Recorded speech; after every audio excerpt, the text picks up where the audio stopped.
News top morning headlines కి స్వాగతం. తెలంగాణ దినపత్రికల్లో వచ్చిన ప్రధాన అంశాలను ఒకసారి చూద్దాం. ముందుగా దిశ న్యూస్ పేపర్ లో వచ్చిన ప్రధాన అంశాలను చూస్తే కనుక పెరిగే సీట్లలో 33% దక్షిణాదికి, అలా అయితేనే డీలిమిటేషన్ కి ఓకే. మెట్రోపై బెట్టింగ్ యాప్ ప్రమోషన్, ప్రభుత్వ ఆస్తిపై ప్రచారం, అది ఇల్లీగల్ అని మాకెలా తెలుస్తుంది?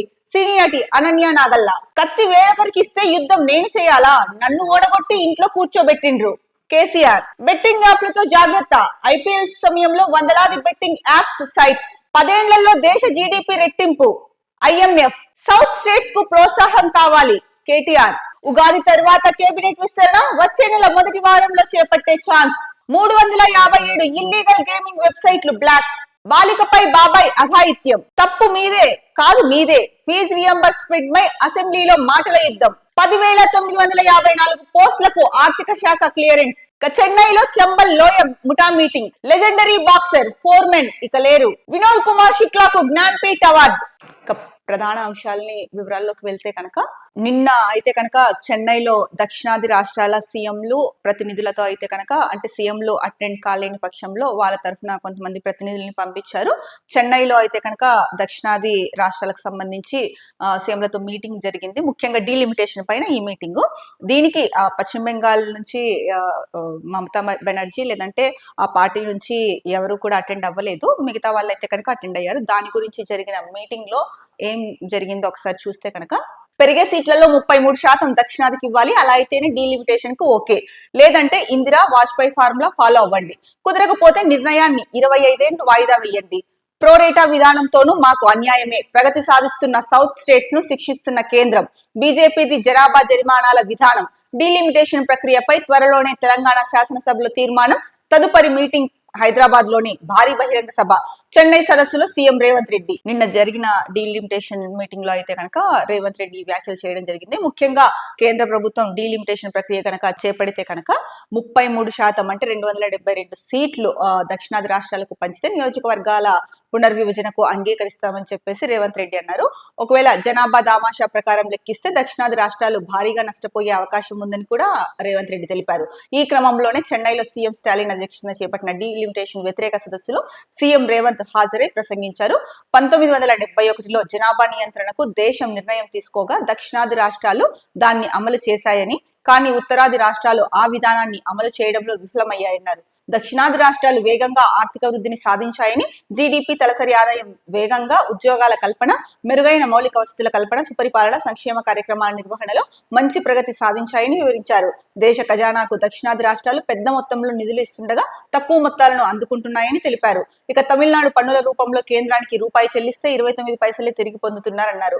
ఇక యూపీ ₹2.73 పొందుతుందన్నారు. బీహార్ రూపాయి చెల్లిస్తే ₹9.22 వెనక్కి తీసుకుంటోందని, కర్ణాటకకు 14 పైసలు, తెలంగాణకు 41 పైసలు, కేరళకు 62 పైసలు మాత్రమే వెనక్కి వస్తున్నాయని గుర్తు చేశారు. అయితే ముఖ్యంగా దక్షిణాది రాష్ట్రాల నుంచి ఎక్కువ మొత్తం వెళ్తోంది కేంద్రానికి, అంటే పన్నుల రూపంలో కానీ ఇతరత్ర.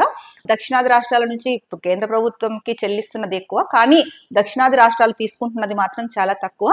అదే ఉత్తరాది రాష్ట్రాల్లో అయితే కనుక వాళ్ళు చెల్లించేది తక్కువ కేంద్రానికి, కానీ కేంద్రం నుంచి వాళ్ళు పొందుతున్నది ఎక్కువ అని చెప్పేసి ముఖ్యంగా ఇక్కడ ప్రస్తావించారు. ముఖ్యంగా 1971 జనాభా ప్రాతిపదికన అయితే కనుక డీలిమిటేషన్ చేయమన్నారు. ఇప్పుడు ఉన్న జనాభా ప్రాతిపదికన డీలిమిటేషన్ చేస్తే కనుక అది దక్షిణాదికి తీవ్ర అన్యాయం జరుగుతుందనేసి ముఖ్యంగా ఈ సభలో అయితే కనుక ఈ సమావేశంలో పేర్కొన్నారు.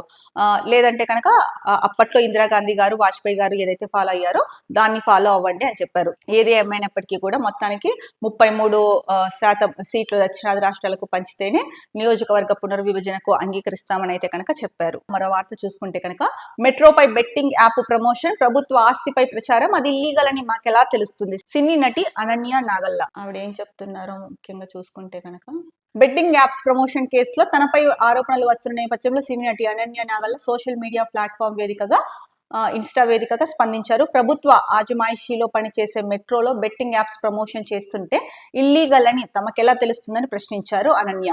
ఇన్స్టాగ్రామ్ స్టోరీలో పెట్టి మెట్రో రైల్ పై బెట్టింగ్ యాడ్ ఉన్న ఫోటోను షేర్ చేసిన అనన్య నాగల్లా ఈ విధంగా స్పందించారు. బెట్టింగ్ యాప్స్ ప్రమోట్ చేసిన కేసులో ఇప్పటికే సినీ హీరో రానా దగ్గుబాటి, విజయ్ దేవరకొండల పిఆర్ టీంలు వివరణ ఇచ్చాయి. ప్రకాష్ రాజ్ ఓ వీడియో రిలీజ్ చేశారు. ఇక తాజాగా అనన్య నాగల్ల కూడా సోషల్ మీడియా ఇన్స్టా వేదికగా అయితే కనుక మెట్రో ట్రైన్స్ పైననే బెట్టింగ్ యాప్స్ ప్రమోట్ చేస్తున్నారు, అవి ఇల్లీగల్ అని మాకు ఎలా తెలుస్తాయి అని చెప్పేసి ఒక పోస్ట్ పెట్టారు. ఇక మరో న్యూస్ చూస్తే కనుక కత్తి వేరొకరికి ఇస్తే యుద్ధం నేను చేయాలా, నన్ను ఓడగొట్టి ఇంట్లో కూర్చోబెట్టిండ్రు, హైడ్రా పేరుతో ఇల్లు కూలుస్తుంటే నన్ను పిలుస్తున్నారు, రాష్ట్ర సంపదపై గుంటనక్కల కన్ను పడింది, తెలంగాణకు ప్రధాన శత్రువే కాంగ్రెస్, ప్రజలు వాళ్లకు అధికారం ఇచ్చి ఫలితం చూస్తున్నారు, రాబోయే రోజుల్లో బీఆర్ఎస్ అధికారం కేసీఆర్. ముఖ్యంగా దీనికి సంబంధించిన వార్త చూస్తే కాంగ్రెస్ ప్రభుత్వ హయాంలో ప్రజలు అరికోసపడుతున్నారని, పేదల ఇంట్లను హైడ్రా పేరుతో కూల్చేస్తుంటే కేసీఆర్ అన్న ఎక్కడున్నావు, రావే రావే పిలుస్తున్నారు, కత్తి ఒకరికి ఇచ్చి యుద్ధం నన్ను చేయమంటే ఎట్లయితది, నన్ను ఓడగొట్టి ఇంట్లో కూర్చోబెట్టిండ్రు కదా, నేను ఎక్కడికి రావాలి అంటూ కేసీఆర్ తనదైన శైలిలో కీలక వ్యాఖ్యలు చేశారు. ఎండిన గోదావరి తల్లి కన్నీటి గోసను, కాళేశ్వరం నీరందక పంటలు ఎండిన రైతన్నల గుండె కోదను సమాజానికి తెలిపేందుకు రామగుండం మాజీ ఎమ్మెల్యే కోరుకంటి చందర్ ఆధ్వర్యంలో రామగుండం నుంచి ఎర్రవల్లి దాకా 200 మందితో కూడిన 180 కిలోమీటర్ల పాదయాత్ర వారం రోజుల పాటు సాగింది. ఈ పాదయాత్ర శనివారం ముగియగా ముగింపు సభ బీఆర్ఎస్ అధినేత కేసీఆర్ అధ్యక్షతన జరిగింది.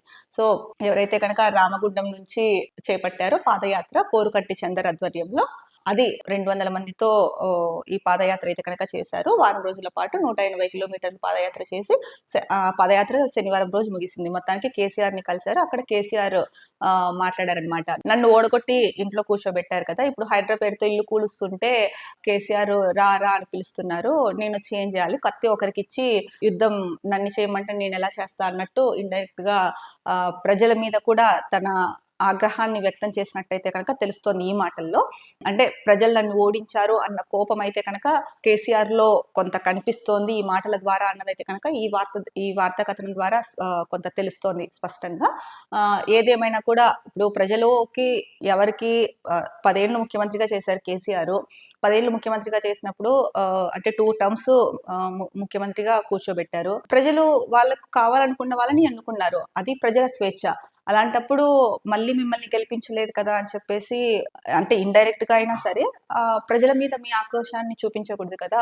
సో ఇప్పుడు ప్రజలు బాధల్లో ఉన్నారని చెప్పేసి మిమ్మల్ని పిలుస్తున్నారనేసి ఇండైరెక్ట్ గా మీరు అంటే నన్ను ఓడగొట్టి ఇంట్లో కూర్చోబెట్టారు కదా అని చెప్పేసి ఒక రకంగా చెప్పాలంటే పరోక్షంగా ప్రజల మీద కోపం చూపిస్తున్నట్టు తెలుస్తోంది.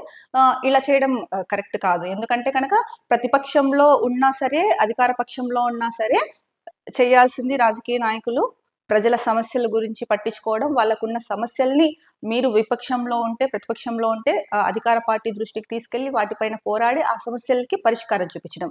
అంతేగాని మిమ్మల్ని ఓడగొట్టి ఇంట్లో కూర్చోబెట్టారు అని చెప్పేసి మీ నియోజకవర్గ ప్రజల సమస్యల్ని కూడా మీరు పట్టించుకోరా? రాష్ట్రంలో సమస్యలు పట్టించుకోవట్లేదు, మరి మీ నియోజకవర్గ ప్రజలు పట్టించుకోరా?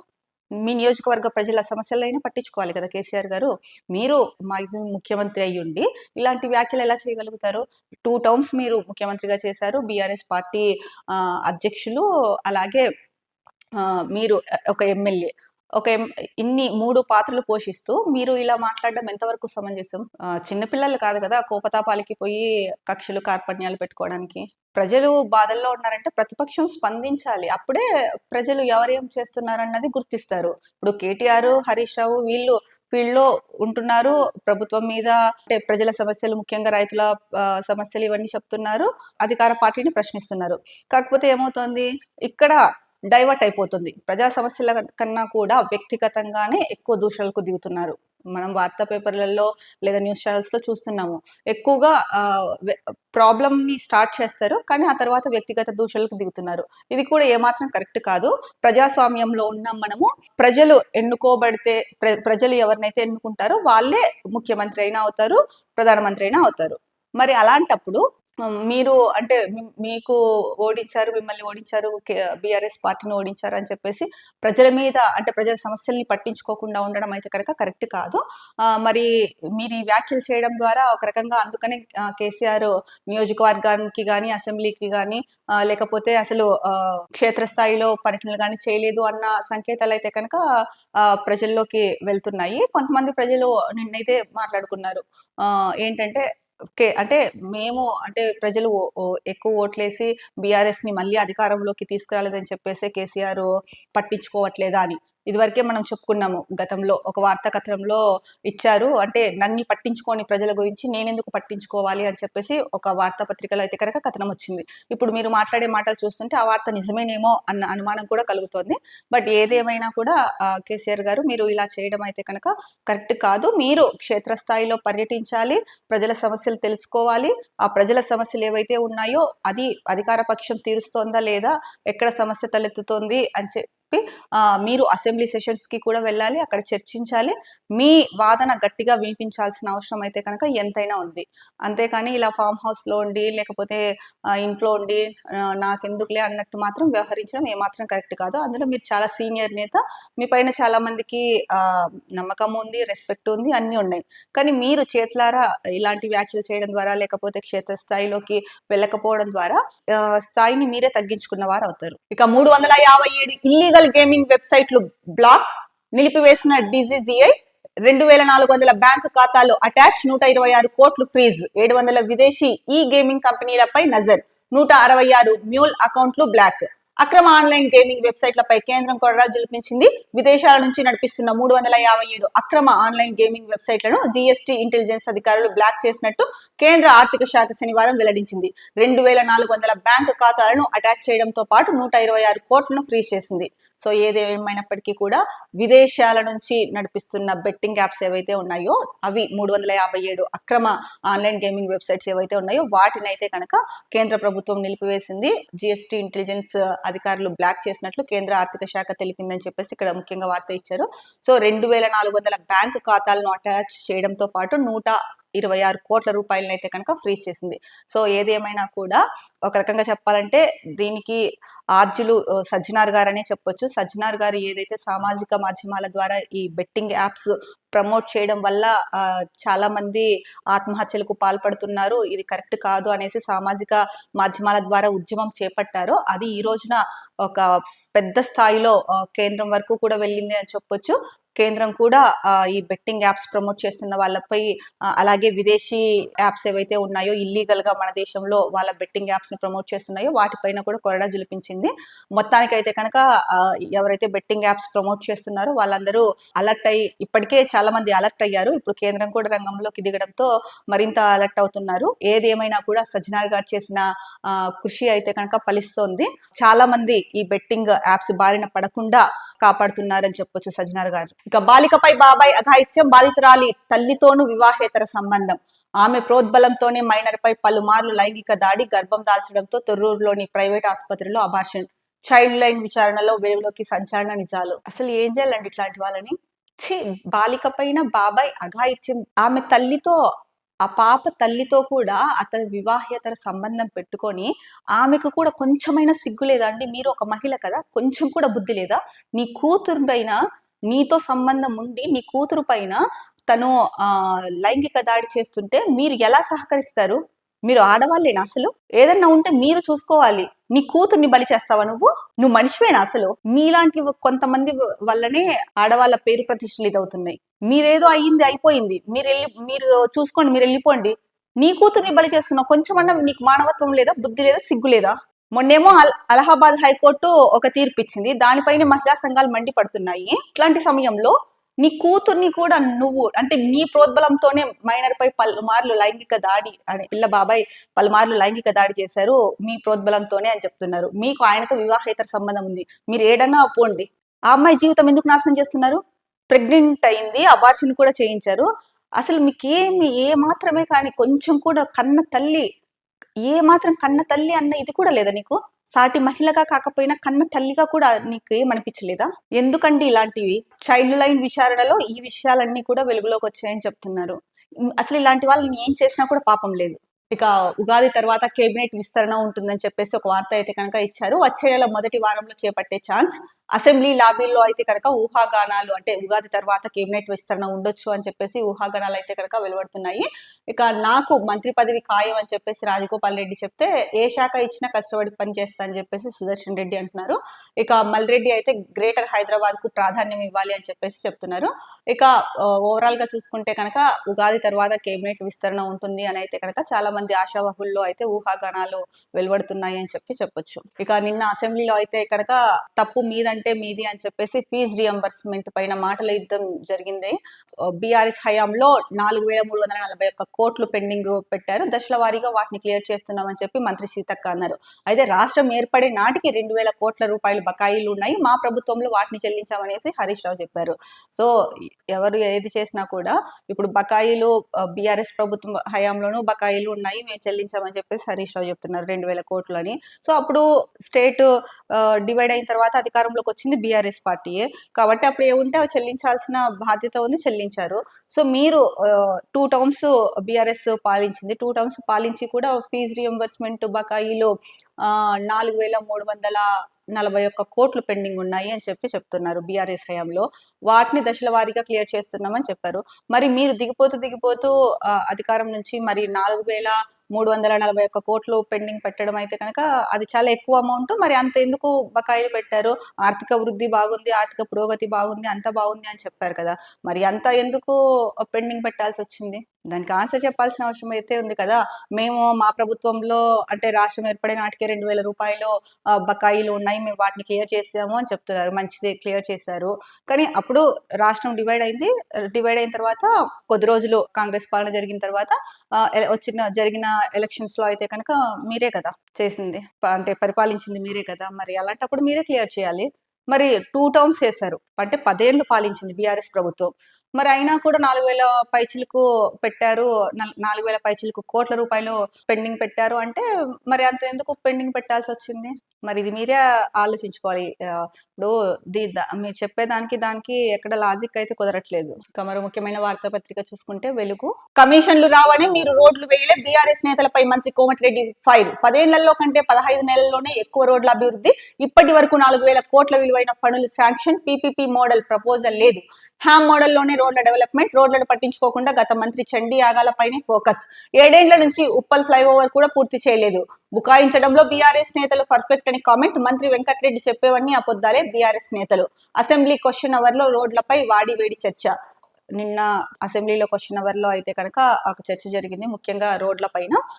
కోమటిరెడ్డి వెంకటరెడ్డి అయితే కనుక కమిషన్లు రావని చెప్పేసి బీఆర్ఎస్ నేతలు రోడ్లు వేయలేదు అని చెప్పేసి ఫైర్ అయ్యారు.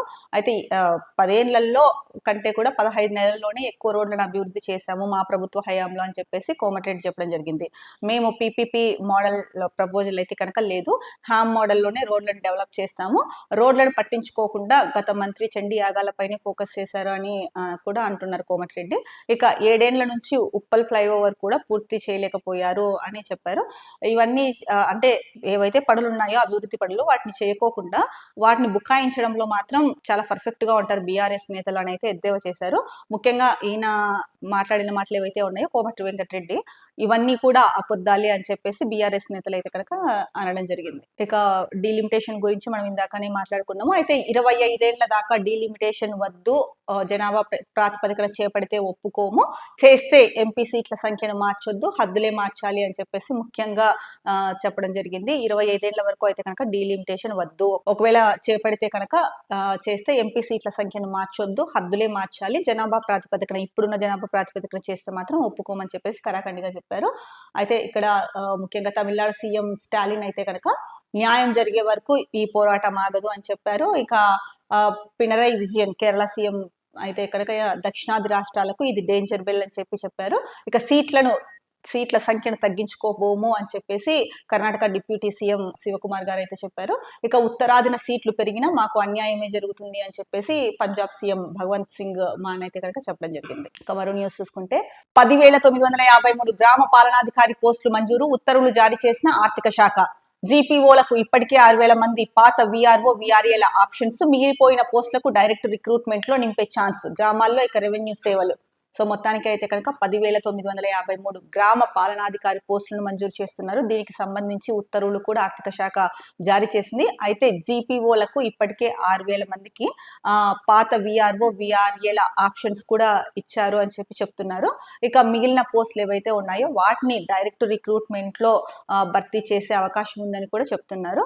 ఇక పైన గ్రామాల్లో కూడా రెవెన్యూ సేవలు అందుబాటులోకి వస్తాయి వీటి ద్వారా అని చెప్పేసి ప్రధానంగా చెప్తున్నారు. ఇక హిందీ రచయిత వినోద్ వినోద్ కి జ్ఞాన్పీఠ్ అవార్డు వచ్చింది. ప్రముఖ హిందీ రచయిత వినోద్ కుమార్ శుక్లాకు 59వ జ్ఞాన్పీఠ్ అవార్డుకు ఎంపికయ్యారు. 88 వినోద్ షార్ట్ స్టోరీ రైటర్, కవి, వ్యాసకర్త. దేశ అత్యున్నత సాహిత్య పురస్కారమైన జ్ఞాన్పీఠ్ కు ఛత్తీస్గఢ్ నుంచి ఎంపికైన ఒకే ఒక్క రచయిత వినోద్ కుమార్ గారు. సో వినోద్ కుమార్ గారికి అయితే కనుక మొత్తానికి 59వ జ్ఞాన్పీఠ్ అవార్డుకి ఎంపికయ్యారు. ఛత్తీస్గఢ్ నుంచి ఎంపికైన ఒకే ఒక్క రచయిత వినోద్ కుమార్ శుక్లా గారు. ఇంకా మరో ప్రధాన వార్తాపత్రిక ఈనాడు చూసుకుంటే కనుక డీలిమిటేషన్ గురించి మాట్లాడుకున్నాము. ఇక రెవెన్యూ ఉద్యోగాల గురించి మాట్లాడుకున్నాం. వినోద్ శుక్లా గారికి జ్ఞాన్పీఠ్ అవార్డు గురించి మాట్లాడుకున్నాం. ఇక ఐపీఎల్ మ్యాచ్లు జరుగుతున్నాయి. నిన్న మ్యాచ్ అయితే కనుక కోల్కతా అలాగే బెంగళూరు ఈ రెండు టీమ్స్ మధ్య జరిగింది. బెంగళూరు అయితే కనుక ఫస్ట్ బోనీ చేసింది అని చెప్పేసి వార్త ఇచ్చారు. సో ఎల్ఎన్టీ పైన క్రిమినల్ ప్రాసిక్యూషన్, సీకెంట్ ఫైల్స్ నిర్మాణంలో వైఫల్యంతోనే మేడిగడ్డ ఏడో బ్లాక్ కుంగింది. దాని పునర్నిర్మాణ ఖర్చును నిర్మాణ సంస్థ నుంచే వసూలు చేయాలి. తుది నివేదికలో విజిలెన్స్ సిఫార్సు.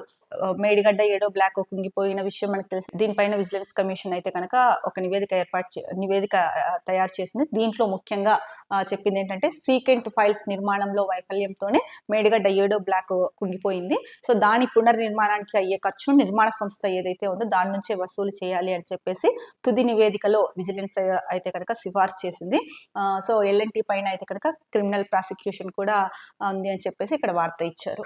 రోడ్డు దాటుతుండగా బస్సు ఢీకొని అదనపు డీసీపీ దుర్మరణం. 4 రోజుల క్రితమే పదోన్నతి, విధుల్లో చేరకుండానే మృత్యువాత. సో 4 రోజుల క్రితమే పదోన్నతి పొంది ఇంకా ఆ పదవి కూడా అంటే ఆ విధుల్లో చేరకుండానే మృత్యువాత పడ్డారు. రోడ్డు దాటుతుండగా బస్సు ఢీకొని అదనపు డీసీపీ దుర్మరణం చెందారని చెప్పి ఇచ్చారు. ఇది చాలా బాధాకరమైన విషయము. మరో వార్తాపత్రిక నమస్తే తెలంగాణ చూస్తే కనుక నిండుగా నీళ్లు, నేడు ఎందుకు ఈ కన్నీళ్లు, మొన్నటి దాకా లేని నీటి గోస ఇప్పుడెట్లొచ్చే, ప్రాజెక్టులు ఇప్పుడెందుకు ఎండిపోయినాయి, ఈ ప్రభుత్వం కరెంటు నీళ్లు ఎందుకు ఇస్తలేదు, కేసీఆర్ ను ఇప్పుడు రావే అంటున్నారు. కత్తుకనికి ఇచ్చి యుద్ధం ఇంకొకరిని చేయమంటే ఎట్లా? తెలంగాణకు ప్రధాన శత్రువు కాంగ్రెస్ పార్టీయే. తెలంగాణను ఆగం పట్టించేందుకు కొందరు రెడీగా ఉంటారు. యువత జాగ్రత్తగా ఉండాలి, కుట్రలను పసిగట్టాలి, రాష్ట్రాన్ని కాపాడుకోవాలి. ఒక్క పొరపాటు జరిగితే జీవితకాలం దుఃఖమే. బీఆర్ఎస్ అధినేత మాజీ ముఖ్యమంత్రి కేసీఆర్ పంటలు ఎండిన రైతుల బాధలను చాటేందుకు మాజీ ఎమ్మెల్యే చందర్ ఆధ్వర్యంలో పాదయాత్ర. రామగుండం నుంచి ఎర్రవల్లి వరకు 180 కిలోమీటర్ల వెంట నడిచిన 200 మంది నేతలు, కార్యకర్తలు. సో మనము ఈ వార్తని ఇంతకు ముందే డిస్కస్ చేసుకున్నాము. ఇక మరో వార్త చూసుకుంటే కనుక రైతులకు రుణమాఫీ ముగిసిన కథ, అర్హులందరికీ ఇచ్చినాం, ఇక ఇచ్చేదేం లేదు. అసెంబ్లీలో మంత్రి తుమ్మల సంచలన ప్రకటన. రుణమాఫీ పూర్తి చేసేదాకా వదిలిపెట్టము, రాష్ట్ర వ్యాప్తంగా ఉద్యమిస్తాం. సీఎం రేవంత్ ను, కాంగ్రెస్ నేతలను ఎక్కడికక్కడ నిలదీయాలి. హరీష్ రావు. అసెంబ్లీ నుంచి బీఆర్ఎస్ వాకౌట్. సో నిన్న అయితే కనుక మంత్రి తుమ్మల నాగేశ్వరరావు మాట్లాడుతూ 2 లక్షల లోపు ఉన్న వాళ్ళందరికీ రుణమాఫీ చేస్తాము, 2 లక్షల పైన ఉన్న వాళ్ళకి కనుక రుణమాఫీ చేసేది లేదని చెప్పేసి వ్యవసాయ శాఖ మంత్రి చెప్పారు. సో ఈ నేపథ్యంలోనే రుణమాఫీ చేసే వరకు వదిలిపెట్టము ప్రభుత్వాన్ని అని చెప్పేసి, రాష్ట్ర వ్యాప్తంగా ఉద్యమిస్తాము అని చెప్పేసి హరీష్ రావు అయితే కనుక చెప్పడం జరిగింది. ఇక అసెంబ్లీ నుంచి వాకౌట్ చేశారు. ఇవి తెలంగాణ వార్తాపత్రికల్లో వచ్చిన ప్రధాన అంశాలు. రేపటి న్యూస్ ట్యాప్ మార్నింగ్ హెడ్లైన్స్ లో మళ్ళీ కలుద్దాం. అంతవరకు సెలవు, నమస్కారం. Be happy, stay strong, stay healthy.